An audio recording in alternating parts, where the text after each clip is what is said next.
새해 복 많이 받으시고 주간 테니스 브리핑을 시작하도록 하겠습니다. 오늘의 주간 테니스 브리핑. 자, 여러 가지 소식이 있는데 마린 칠리치, 이 전설이 된 마린 칠리치입니다, 이제. WTA 스케줄링에 대한 어떤 논란이 좀 불거지는 사건이 나왔습니다. 그리고 또 시너와 알카라스, 이 CR 대전이 호주 오픈에서 성사되지 않았던 현대카드 슈퍼매치에서 잠깐 맛배기로 봤던 그 CR 대전, RC 대전, 그것이 호주 오픈에선 불발됐는데 이번 카타르 도하에서 열리는 ATP 500 시리즈에서 성사될 가능성이 있다. 요것입니다. 오늘 준비한 대략적인 개요는. 마린 칠리치가요. 그 37살에 지금 댈러스 오픈 4강까지 진출해가지고 600승, ATP 통산 600승, 그랜드슬램 다 포함해가지고 오늘 돌파했는데요. 기념비적인 기록이죠. 우리가 페더러, 나달, 뭐 1000승, 조코비치도 1000승 넘어가는 그런 선수들과 비교해 봤을 때 약해 보일 수 있겠으나 37살까지 뛰는 자체가 예전 90년대까지만 해도 거의 상상이 안 되는 그런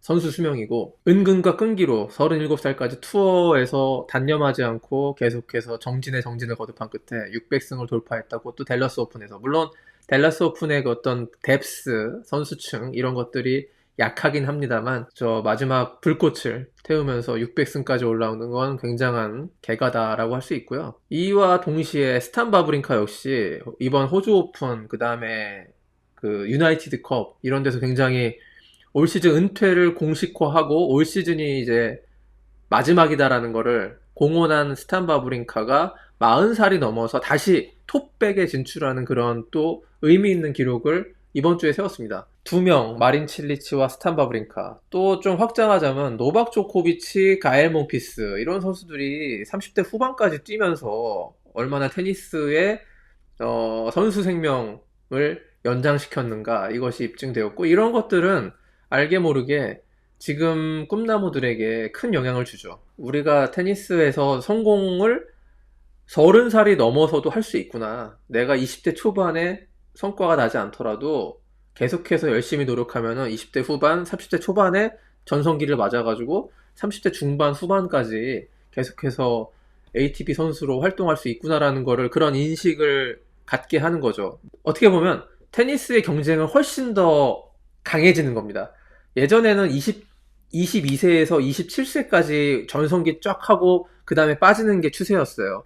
그럼 그 빠진 만큼 다른 선수들이 올라올 수 있는 기회가 있었죠. 근데 지금은 뭐 22세는 여전히 잘 칠 수 있죠. 22세부터 35세까지를 전성기로 유지할 수 있다면, 그러니까 전성기 기간이 과거 15년 전에 비해서 2배가 된다면 ATP, WTA의 그 어떤 전체적인 경쟁의 질은 훨씬 타이트해진다는 거죠. 신구 세대가 함께 어우러져가지고 예전에 잘 치던 선수들이 한물 가지 않고 계속 더 잘 치고 있고, 새로운 선수들이 그 선수들을 롤모델 삼아가지고 쭉 올라와가지고 10살, 15살 차이 나는 그 세대의 전쟁이 벌어지는 것, 그게 바로 지금 남자 테니스에서 벌어지고 있는 현상입니다.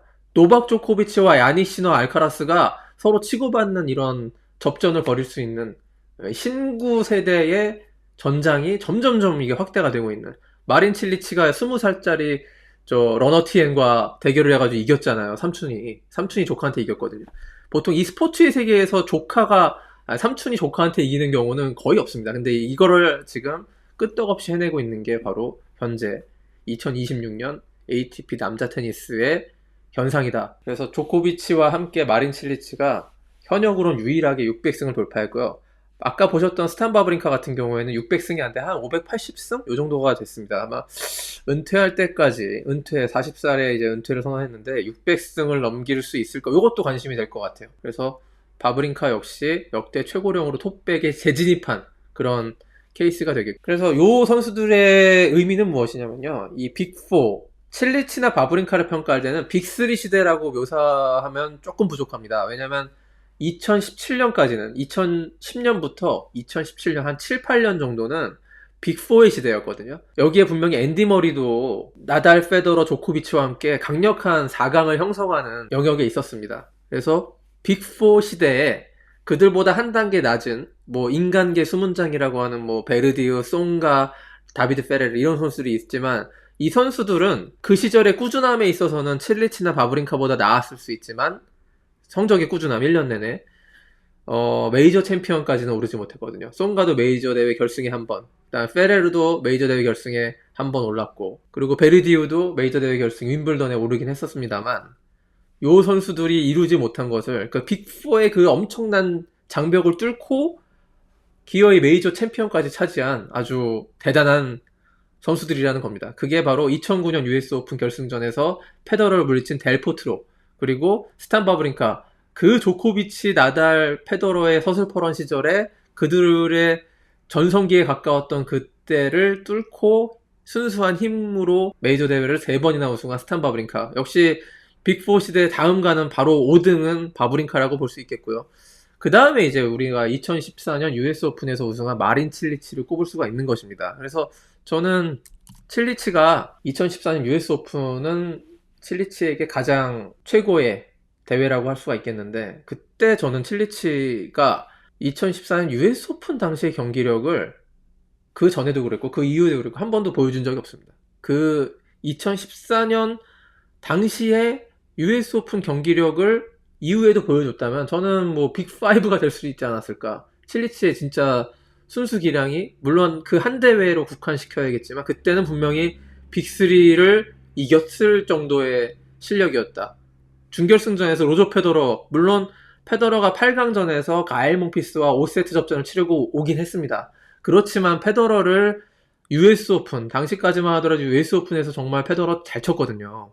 거의 대부분 4강과 결승을 가는 그런 그 예외 없는 대회가 US 오픈이었는데, 그 4강까지 올라온 페더러를 3대 0으로 한 번도 타이브레이크나 어떤 접전 양상까지 간 적도 없습니다. 순수한 그 서브 파워와 그 스트로크, 서브 뒤에 이어지는 3구 포핸드, 백핸드, 이런 힘으로, 베이스라인 힘으로만 페더러를 그렇게 압도했던, 저는 페더러의 메이저 대회, 뭐 광탈한 경기도 좀 있지만 1, 2라운드 정도에서 페더러가 한 8강이나 4강에서 이렇게까지 무기력한 경기를 보였던 적은, 이렇게까지 압도를 당했던 경기는 거의 없는데요. 클레이의 나달 빼고는. 마린 칠리치가 그것을 해냈다는 점에서, 그리고 결승에서 또한 니시코리, 조코비치라는 그때 당시에 1번 시드 세계 랭킹 1위를 꺾고 이변을 일으킨 니시코리를 또 3대 0으로 일축을 했거든요. 그때 마린 칠리치는 정말 역대급의 극강의 테니스 포스를 보여준 것이 맞다. 마린 칠리치가, 저는 그 빅4 시대에 빅4가 아닌 메이저 챔피언들, 그게 크게 3명이 있는데요. 바브린카, 델포트로, 마린 칠리치입니다. 거기서 저는 마린 칠리치가 바브린카보단 물론 못하지만 그 델포트로보다는 더 오랜 기간 부상 없이 꾸준한 활약을 보였고, 더 많은 메이저 대회 챔피언급의 2014년 US 오픈 이후에도 2017년 윈블던, 2018년 호주 오픈 결승 진출, 이런 것들을 해냈기 때문에 마린 칠리치가 6등 아닌가 싶어요. 빅4 시대. 그러니까 1등 조코비치, 나달, 페더러, 앤디 머리, 바브린카, 칠리치, 델포트로입니다. WTA 소식인데요. 자, 세계 랭킹 1위, 2위인 사발렌카와 시비용택이 WTA 1000 시리즈입니다. 마스터스 시리즈예요. 남자로 치면은. 두바이에서 열리는 WTA 1000 시리즈를 동시에 출전 철회를 했습니다. 특별한 부상이나 이유가 있었던 것이 익스큐즈를 받을 수 있는 게 아니에요. 저 피로도가 있다, 뭐 이런 정도의, 그 어떻게 보면 WTA의 의무 출전 규정을 이제 어긴 것이거든요. 그래서 요 세계 랭킹 1, 2위가 WTA 1000 시리즈, 그랜드슬램 바로 아래 단계에 있는 가장 큰 대회를 불참한 이런 것이 돼가지고, 사실 WTA 관계자들은 씁쓸할 겁니다. 어떻게 보면 무언의 시위라는 얘기가 있습니다. 이 WTA의 그 맨데터리 이벤트, 의무적으로 출전해야 되는 이벤트들이 있는데, 그랜드슬램이 있고 WTA 1000 시리즈가 있고 500 시리즈가 있고 이런 것들이 있는데, 이런 일정들이 너무 많다. 왜냐면 WTA 1000 시리즈는 10개거든요.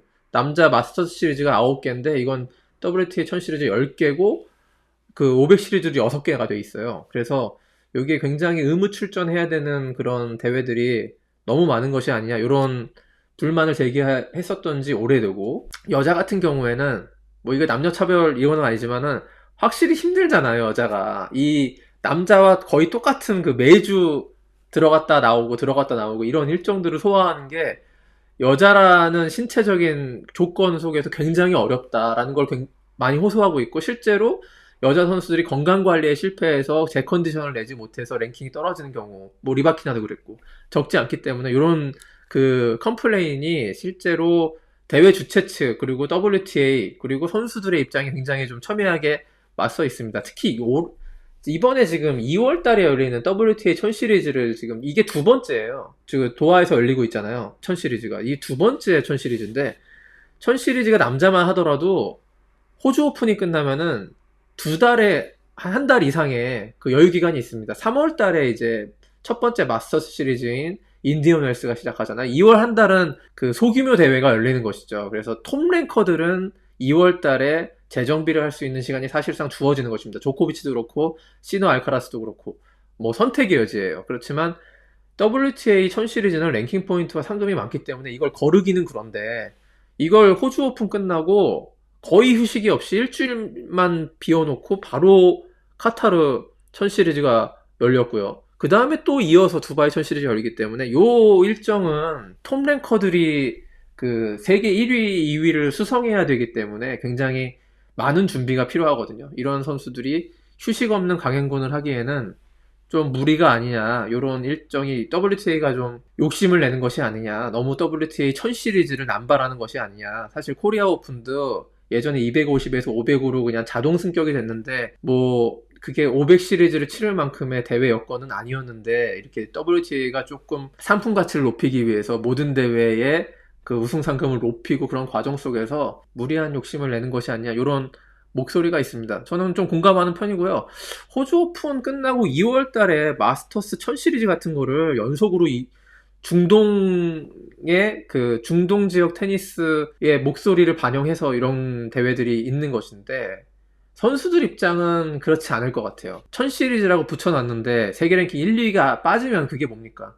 이 대회의 권위도 추락하는 것이고 신뢰도가 낮아지게 되기 때문에 이런 것들은 WTA에서 검토를 할 때가 되지 않았나? 그랜드슬램 1000 시리즈, 500 시리즈 물론 안 나가면 돼요. 이번처럼 안 나가면 뭐 랭킹 많이 하락하고 그 다음에 보너스 풀 안 받고 약간의 페널티를 물면 되지만 그걸 감수하면 빠지면 되지만 그래도 1000 시리즈는 관중들 불러서 1000 시리즈라고 하는데 세계 랭킹 1, 2위 빠지면 되겠습니까? 그러나 이제 ATP 같은 경우에는 ATP 500 시리즈가 열리는데 이 프리미엄급 500 시리즈라고 봐야겠죠. 그러니까 알카라스와 시노가 참가를 하고 원래는 조코비치도 이 ATP 500 도하 오픈에 출전 명단에 있었습니다만 이제 휴식을 이유로 철회를 했습니다. 이 일정 나이가 넘어가면 ATP 규정은 마스터스 1000 시리즈나 이런 거에 출전하지 않아도 페널티를 부과받지 않거든요. 조코비치는 38살이고 뭐 자신이 원하는 대회를 뛸 수 있는 그런 자격이 있습니다.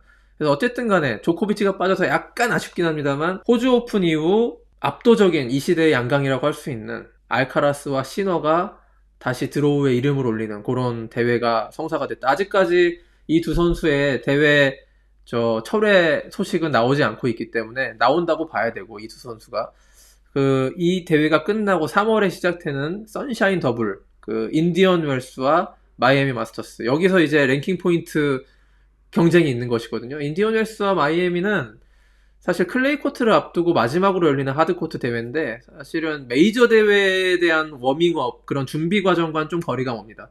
워낙에 3월 달에 열리는 대회고 5월 말에 열리는 프랑스 오픈과 시간적인 격차도 많기 때문에 그거라기보다는 이 두 선수에게는 인디언 웰스 마이애미는 마스터 시리즈 가운데 가장 큰 규모의 두 개 대회고 그리고 하드코트에서의 뭐 진검승부를 해볼 수 있고 무엇보다 세계 랭킹 1위를 다투는 이들에게 있어서 1000 시리즈 두 번은 1000점 이렇게 2000점이 걸려있는 이 선샤인 더블은 그랜드슬램이에요. 한마디로 그랜드슬램을 우승하면 2000점이고 선샤인 더블을 하면 2000점입니다. 이 그랜드슬램급의 두 대회 컴바인드 이벤트가 있기 때문에 이 대회를 철저히 준비를 할 것이다. 특히 저는 알카라스보다는 야닉 시너가 호주 오픈에 조코비치전 패배를 딛고 어떤 모습으로 다시 팬들에게 돌아올까? 밀라노 올림픽 자원봉사도 했다고 하는데 분명히 자신이 부족했던 점을 좀 보완하는 그런 스타일이잖아요. 자, 코칭 스태프와 함께 야닉 시너가 또 한번 스텝업을 하는 매 대회 패배 때마다 야닉 시너는 어떤 점을 보완해서 나왔습니다. 카타르 도하의 500 시리즈는 500 시리즈지만 뭐 1000시리즈급의 무게감을 갖고 있는 그런 대회가 될 것 같고요. 그 다음 주에 열리는 그 500시리즈가 크게 두 대륙에서 하는데 하나가 중동에서 하고 또 하나가 브라질 리우에서 합니다. 이제 하나는 하드코트에서 열리는 곳이고 또 하나는 클레이 코트인데 시차가 굉장히 있는 두 곳이기 때문에 유럽 선수들은 대부분 이제 도하를 택하고 또 시너와 알카라스가 나온다는 그런 상징적인 의미도 있지만 도하 오픈이 조금 더 이제 그 프리미엄급 대회죠. 자, 브라질 리우에서 열리는 요 리우 오픈도 500 시리즈고 여기는 이제 폰세카나 아르헨티나 이번에 데이비스컵에서 무더기 결장한 우리나라와의 대결에서 그런 선수들이 뭐 에체베리, 뭐 세론둘로, 바에즈 이런 아르헨티나의 선수들이 폰세카 등등과 함께 각축을 벌일 것으로 보이는데 약간 리우 오픈은 그들만의 대회 같은 느낌이 없지 않아 있습니다. 같은 500 시리즈이긴 하지만 대부분의 탑랭커들이 도하로 몰렸기 때문에 리우 오픈이 약간 그렇지만 남미 전체 대륙의 축제장이 될 거는 맞고요. 거기서 아르헨티나나 브라질 선수가 우승을 각축을 다툴 것으로 그렇게 예상이 되기 때문에 다음 주부터는 조금 테니스 라이브를 중계 방송을 좀 신경 쓰셔야 될 필요가 있다. 왜냐? 야닉 시노와 알카라스가 CR 대전, RC 대전을 다시 시작할 가능성이 있기 때문에 꼼꼼히 한번 보시라. 이렇게 말씀을 드리고 이렇게 해서 크게 세 가지 주제로 2월 둘째 주 발렌타인과 설날이 껴있는 테니스 뉴스 브리핑을 해봤습니다.